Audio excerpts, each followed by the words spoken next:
Saudara, Jawa Timur sebagai basis massa Nahdlatul Ulama atau NU dan juga pecinta Gus Dur atau Gus Durian tidak bisa dianggap sepele. Massa NU dan juga Gus Durian bisa jadi pendulang suara di Pilpres 2024. Lalu kemanakah kira-kira arah dukungan warga NU dan juga Gus Durian? Dan apa saja yang dilakukan poros koalisi untuk merebut suara NU dan juga Gus Durian? Pagi ini kita bahas bersama dengan sejumlah narasumber, diantaranya ada Ketua DPP Nasdem Saan Mustafa dan juga ada Ketua DPP P3 Ahmad Baidowi serta juga tak ketinggalan ada Direktur Eksekutif Indikator Politik Indonesia Burhanuddin Muhtadi. Selamat pagi Bapak-bapak semuanya. Selamat pagi semua.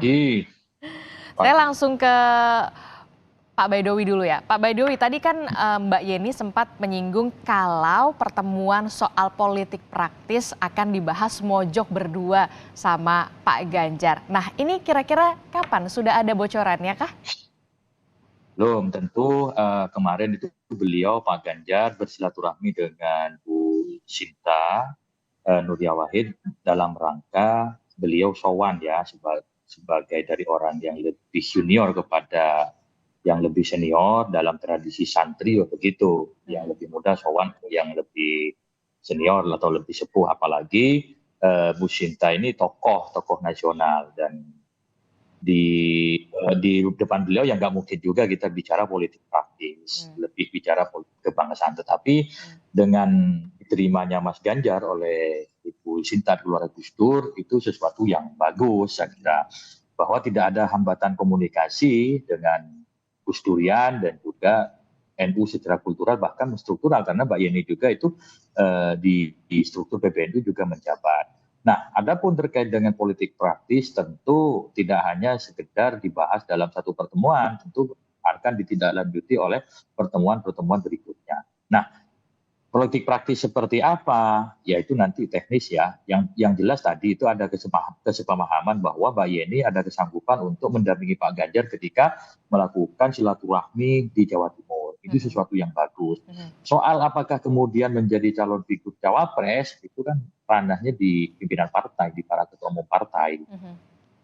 Tapi kalau kita lihat sinyal-sinyal ini semakin menguat begitu, semakin mengerucut. Salah satunya adalah Mbak Yeni Wahid sendiri mengatakan memang bersedia jika akan mendampingi Pak Ganjar saat berkeliling wilayah Jawa Timur. Apakah memang nama Yeni Wahid ini merupakan salah satu nama yang kemudian dipertimbangkan dan juga masuk dalam radar yang sudah mengerucut bakal cawapres dari poros koalisi yang mengusung Ganjar Pranowo di Pilpres 2024? Ya, sejauh ini ada sejumlah nama yang coba digodok ya. Nah, selain melihat tren elektabilitas di lembaga survei yang itu dipotret oleh Mas Burhan dan kawan-kawan, termasuk juga kepentingan elektoral lainnya saling melengkapi terhadap figur Pak Ganjar.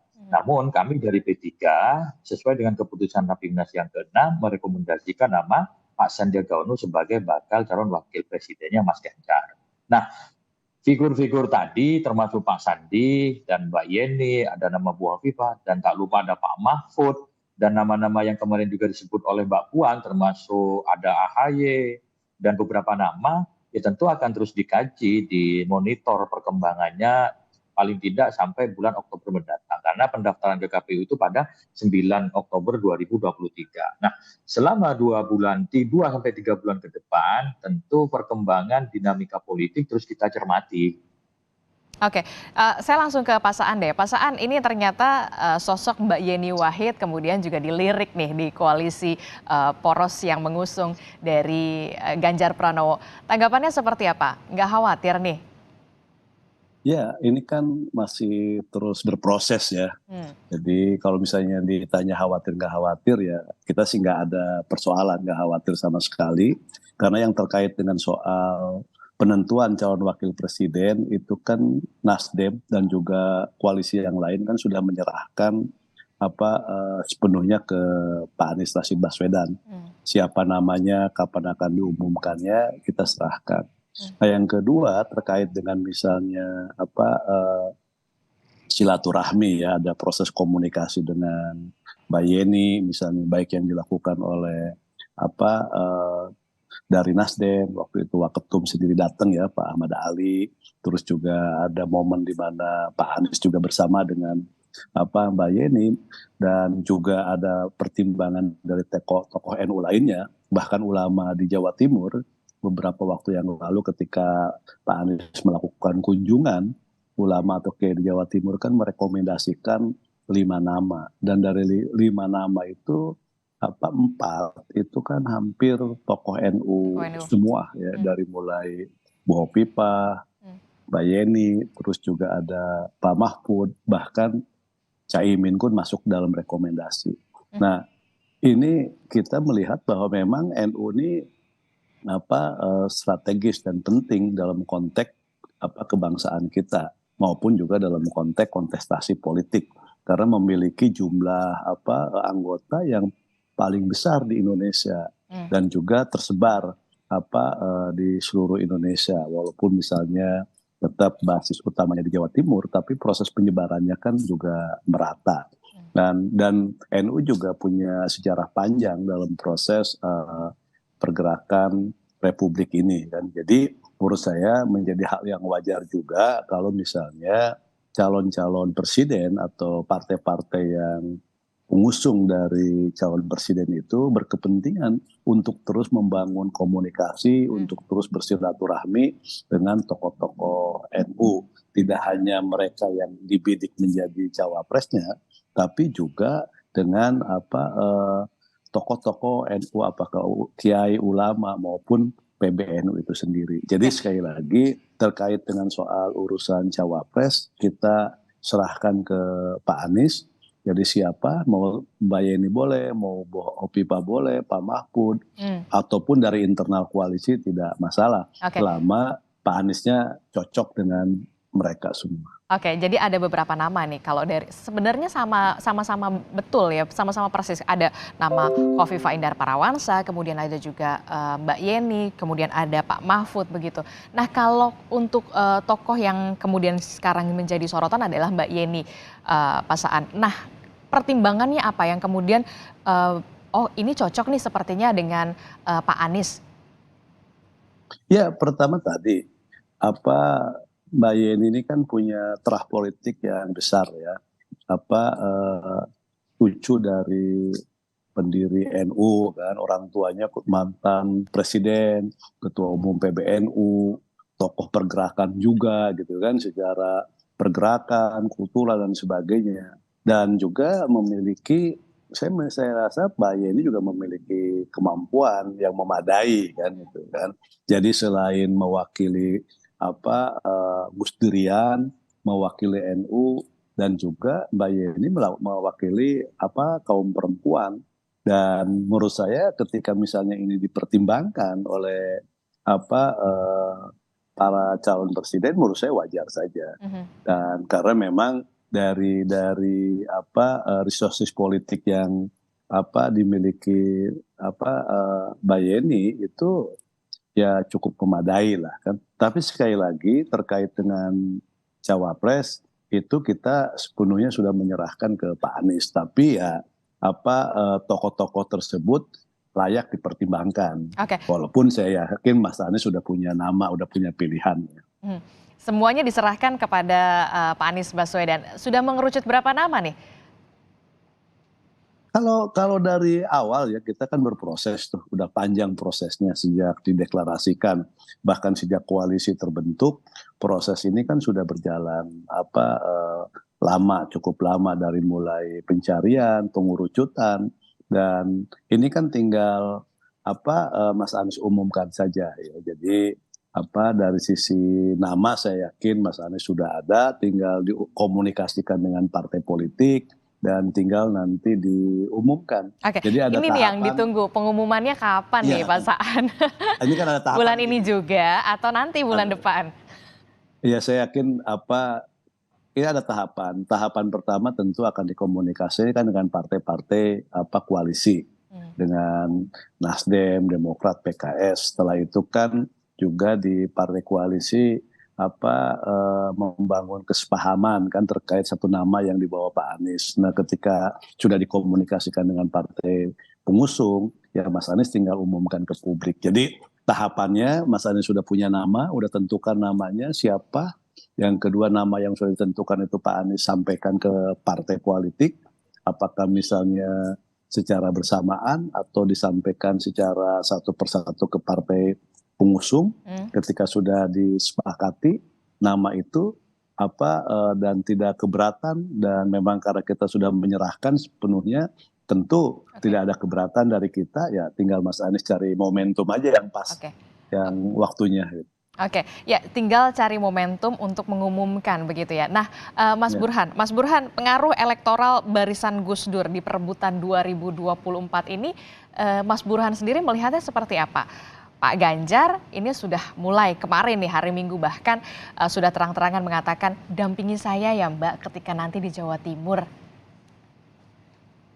Ya, pertama untuk mengukur seberapa besar warga NU, kita punya beberapa pengukuran ya dalam survei. Yang pertama menanyakan afiliasi secara emosional, kedekatan warga terutama umat Islam terhadap ormas-ormas Islam.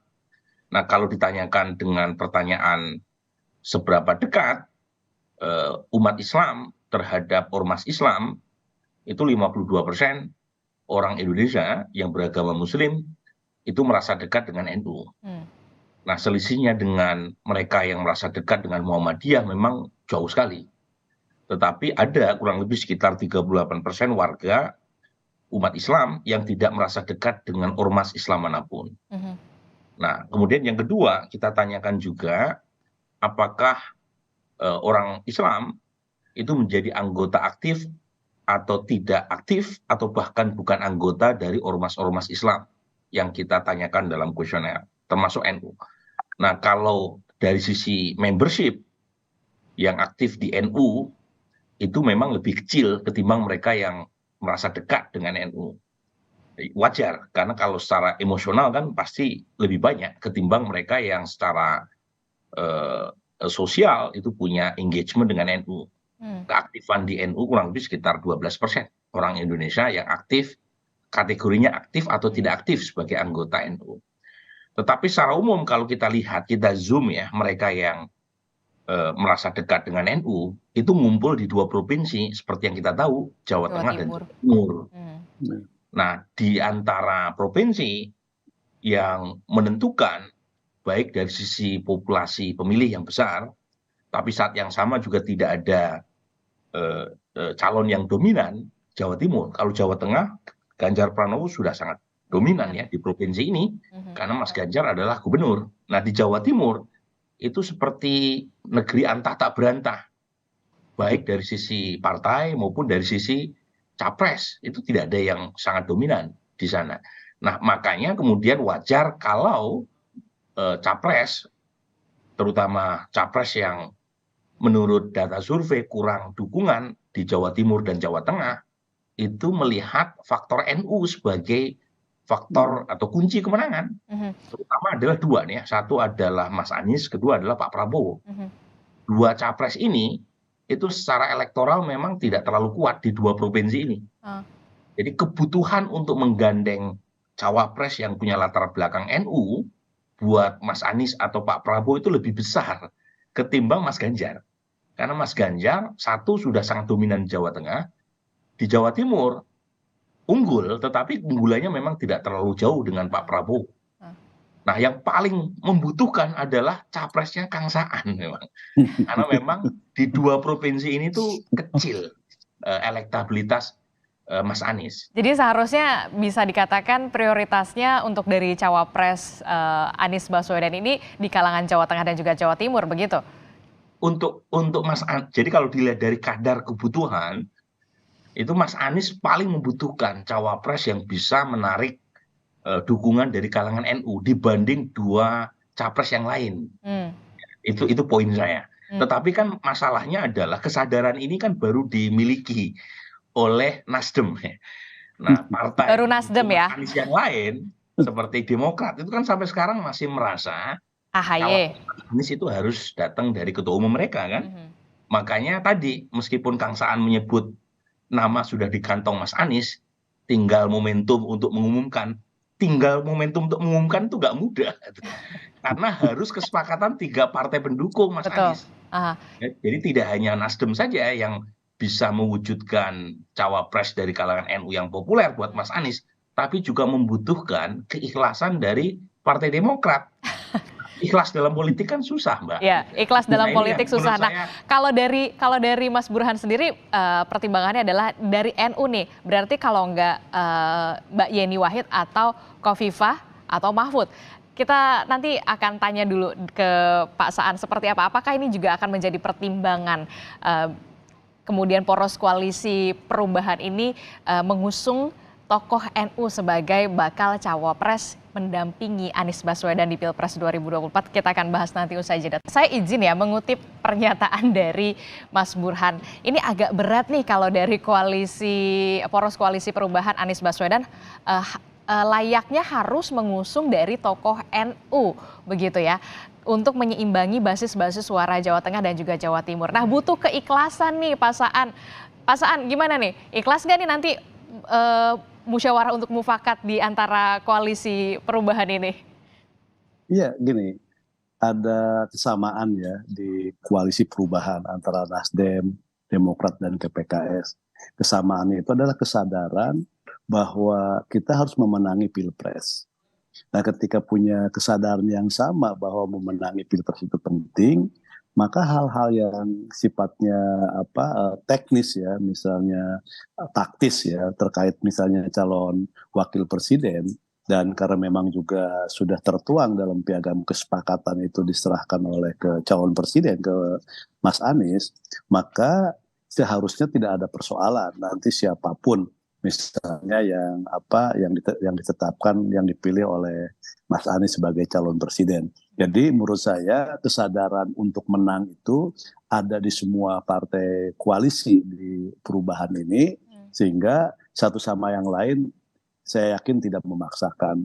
Bahwa ada mengusulkan itu kan hal yang biasa aja, hal yang wajar aja. Kalau misalnya ada partai koalisi mengusulkan kadernya, apalagi ketua umumnya, dan menurut saya itu hal yang wajar saja dimanapun. Seperti Mas Awik juga kan menyodorkan nama kadernya kan gitu kan untuk menjadi cawapres ya itu hal yang wajar menurut saya. Dan karena itu hal yang wajar, tapi mereka pun juga di koalisi menyadari bahwa kita tidak bisa saling memaksakan kehendak, saling mengunci.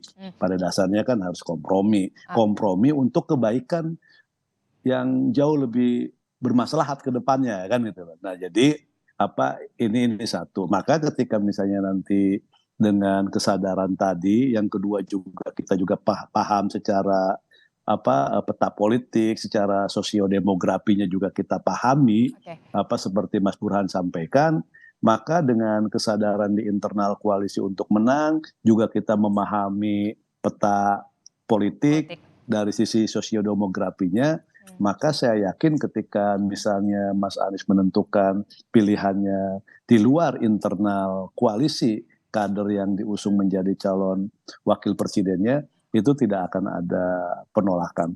Tidak akan ada problem ya. Saya yakin semua akan istiqomah di koalisi dan mendukung siapapun calon wakil presiden yang sudah dipilih Mas Anies. Nah itu tadi kalau kata Mas Burhan, kalau poros koalisi perubahan sebaiknya mengusung dari tokoh NU. Nah kalau dari Mas Burhan sendiri, kalau melihat Pak Ganjar untuk koalisi Ganjar Pranowo sendiri seperti apakah? Apa memang siapa yang paling pantas kemudian, yang paling layak suara basis Jawa Timur? Oh ini nih Khofifah, Mbak Yeni, ataukah Mahfud MD, Mas Burhan? Iya, begini ya, meskipun NU ini masanya besar, yang menarik mengapa NU selalu menjadi target elektoral bagi siapapun, karena masanya besar, tetapi saat yang sama tidak memiliki tokoh yang populer. Jadi ini yang kemudian menarik, terutama buat capres atau partai yang tidak berlatar belakang NU. Kan lain kalau misalnya ada capres yang memiliki magnet elektoral besar di kalangan NU, sehingga memudahkan misalnya buat Mas Awi atau Kang Saan untuk membidiknya. Nah masalahnya kalau kita tanya mereka yang punya latar belakang NU itu umumnya tidak terlalu populer, terutama sebagai capres. Oke. Tapi kalau Nah, secara historis kan kita bisa melihat Pilpres 2004 ada ikut kontestasi itu ada Kiai Haji Hashim Muzadi, kemudian juga ada nama Hamzah Itulah. Has, kemudian bahkan ada nama Gus Dur, dan yang terakhir adalah Ma'ruf Amin. Dan kalah semua kan? Dan mereka semua kalah. Gitu. Jadi meskipun mereka memiliki kadar ke-NU-an yang sangat kuat, bahkan Ketua Umum PBNU pernah menjadi cawapresnya Ibu Mega, tetapi di basis NU kalah. Itu yang tadi saya sebut, bahwa NU itu unik. Ya, NU itu kan ibarat pesantren besar, sementara pesantren itu ibarat NU kecil. Jadi masing-masing pesantren punya patron sendiri-sendiri yang membedakan ketika proses pemilu, kemudian tidak serta-merta warga NU memilih calon yang sama. Apalagi makin lama pemilih itu makin independen. Nah, orang seperti Mas Ganjar, meskipun lahir dari PD Perjuangan, tetapi bagi banyak warga NU, itu kadar ke-NU-nya tidak diragukan.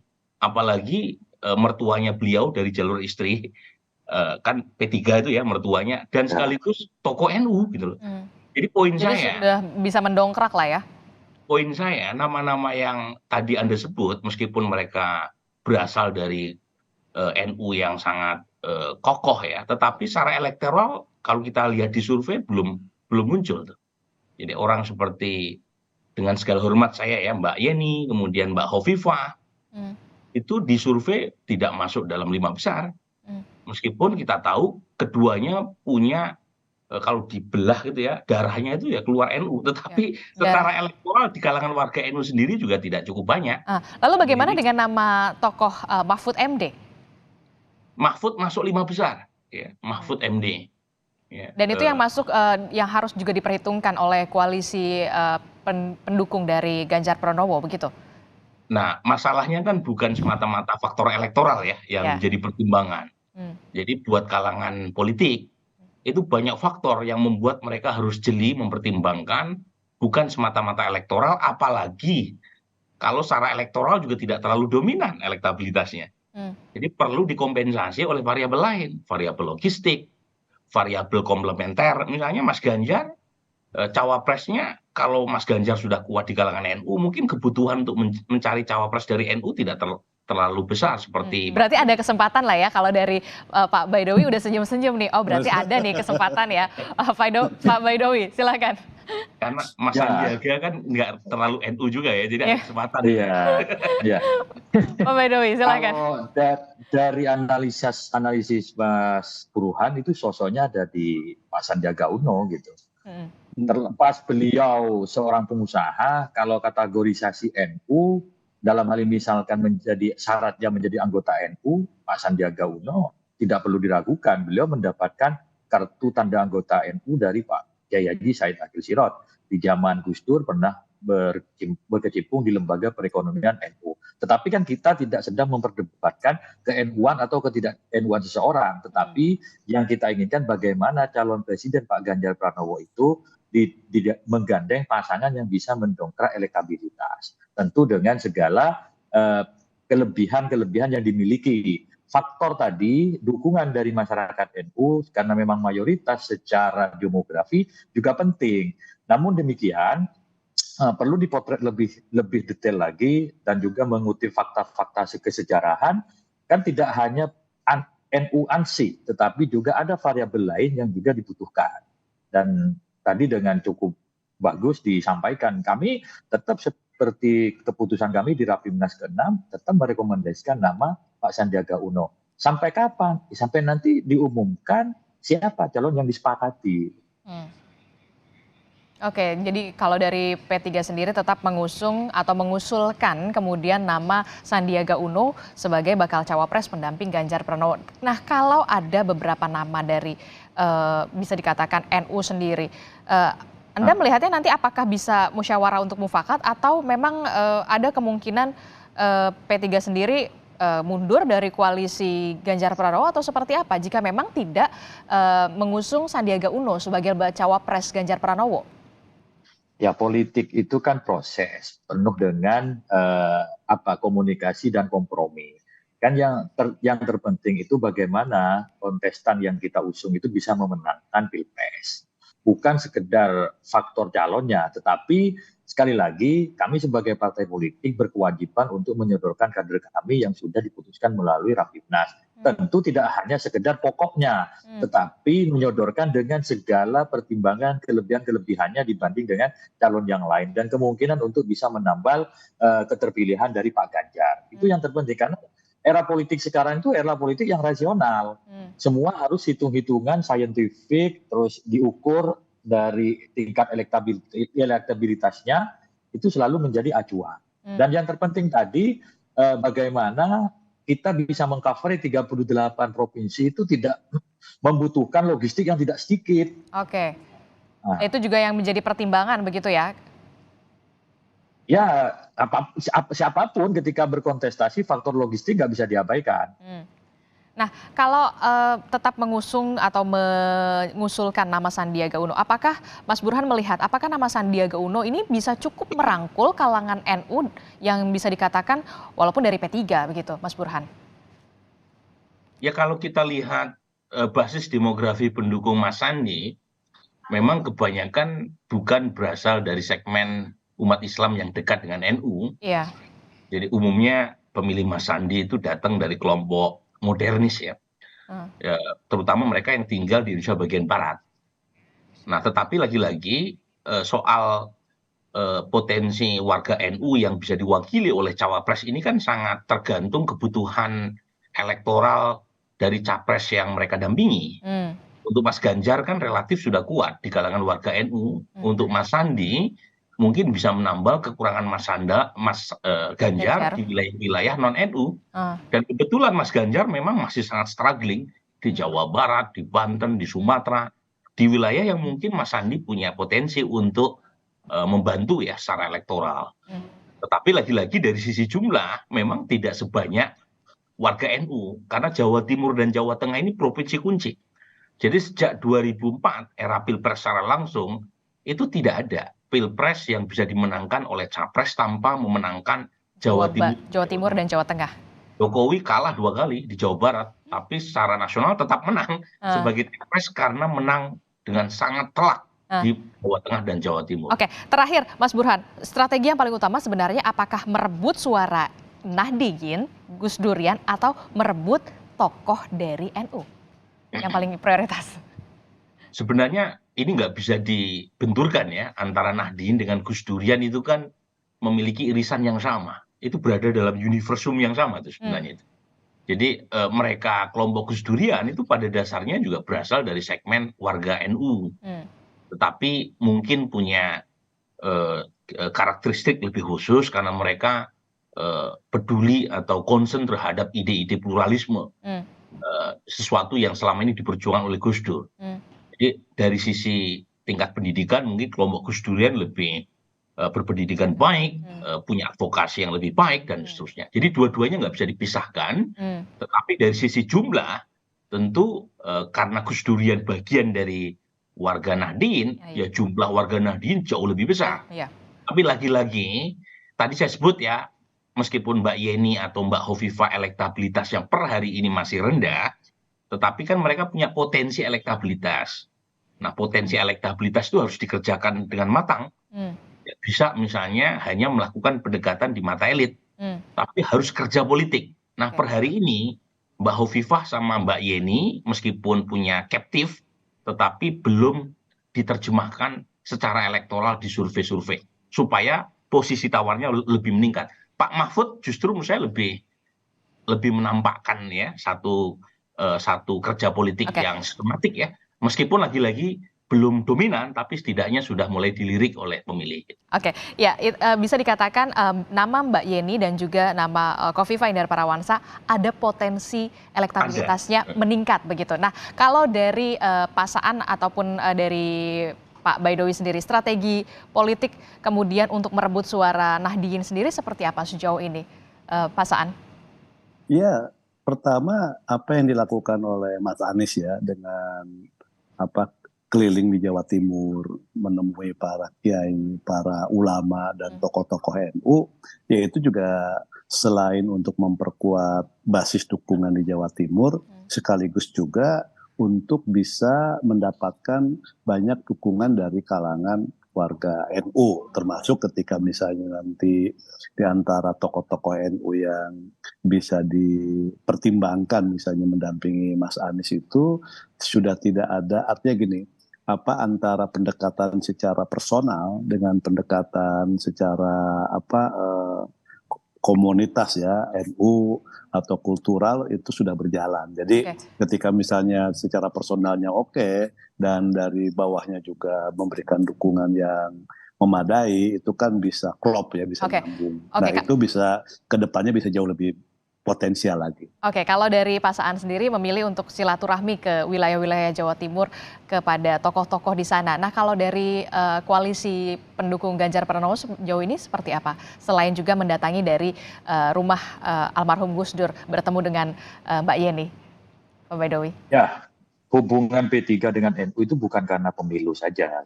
Jadi itu yang menjadi nilai poin, termasuk juga hubungan Pak Ganjar dengan keluarga Nahdlatul Ulama itu bukan karena menghadapi pemilu. Soal kemudian sekarang intensitasnya meningkat, pola silaturahminya itu kan bagian dari keberlanjutan silaturahmi yang sudah terjalin selama ini.